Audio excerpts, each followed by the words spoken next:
اللہ نے فرمایا لا تأکلوا اموالکم بینکم بالباطل، آپس میں ایک دوسرے کے مال ناحق نہ کھاؤ.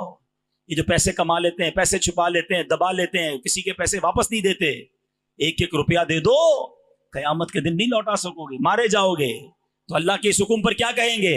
لبیک اللہم لبیک. اللہ فرماتا ہے اطیعوا اللہ و اطیعوا الرسول.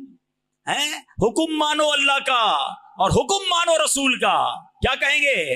لبیک اللہم لبیک. اے اللہ ہم تیرا حکم بھی مانیں گے، تیرے حبیب کا حکم بھی مانیں گے. اللہ اکبر. اللہ فرماتا اذکروا اللہ ذکرا کثیرا. اللہ کو بہت یاد کرو، اللہ کا ذکر کثرت سے کرو. کیا کہیں گے؟ لبیک اللہم لبیک. تسبیح پڑھ لیا کرو ہر نماز کے بعد، سبحان اللہ، پوری تسبیح، الحمدللہ، پھر اللہ اکبر، اور اپنی زبان کو کلمے کا عادی بنایا کرو. جب جب موقع ملے نا، لا الہ الا اللہ محمد الرسول